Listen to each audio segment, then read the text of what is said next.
Step 27 applies to all charities without exception, whether they are large or small. First of all, it establishes whether or not you wish to prepare accounts based on activity analysis, or indeed whether you must prepare accounts based on activity analysis. It then also determines some major headings that will appear in the final accounts.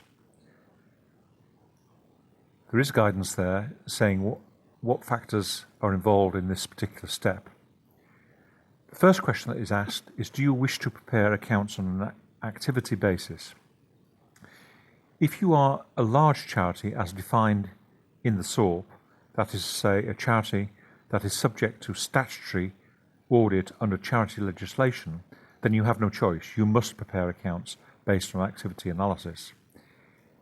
If you are not a large charity as defined, you have the option whether or not to prepare accounts on an activity basis or not. If you answer yes to this question, the template will be modified to deal with activity analysis.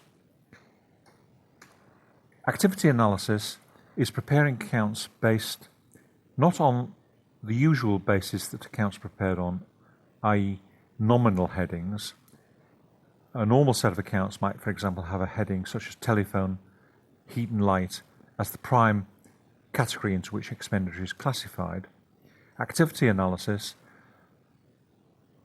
prepares accounts based on how that telephone spending might relate to a particular activity of the charity. So you might have telephone within the activity of charitable work, you might have telephone within the activity of fundraising, and so on. The telephone bill may be spread across several activities.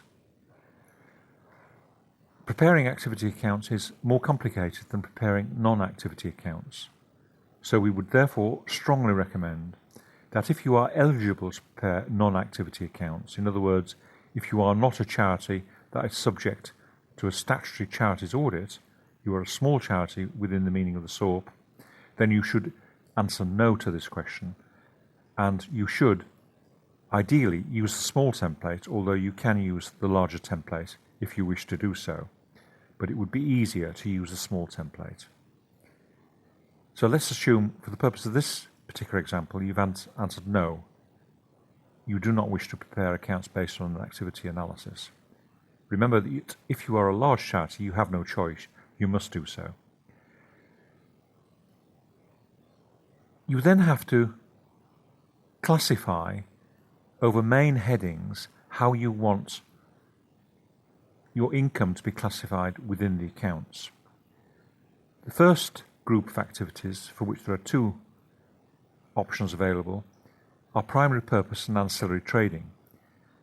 And you might choose a description for that, for example, such as theatre and bar takings. That's trading, but it's primary purpose trading related to the charitable work of the charity. So you would choose a heading to put in there. There'll be a multitude of different descriptions depending on the particular charity concerned. The second group of three headings relates to charitable activities. A charity will do charitable work that doesn't involve trading. It will provide facilities to people, it might provide homeless shelters, it could do anything that is within its charitable objects. You then have to think of up to three headings describing the activities of a charitable nature that the charity undertakes. And enter those headings in there exactly as they will appear in the accounts. So with any capital letters, for example, that you require to be shown. The third group of activities is grant making. This doesn't have any option to vary it. It is grant making and it will appear in the accounts. That's if you make grants to individuals or institutions to promote your charitable objects. The next group of activities is also not subject to amendment, is fundraising activities, where you operate things in order to generate funds for the charity, where the activity involved is not a charitable activity in itself. The fourth group is non-charitable activities. This could be non-charitable trading, for example, selling souvenirs in a museum. If you were to sell books and so on in a museum that related to the collection in the museum, that would be primary purpose and ancillary trading. But if you sell fluffy bears, then that is not primary purpose trading, it's non-primary purpose trading and should be described in this category. You've got 4 choices there for non-charitable activities. Classification of income to these headings is vitally important.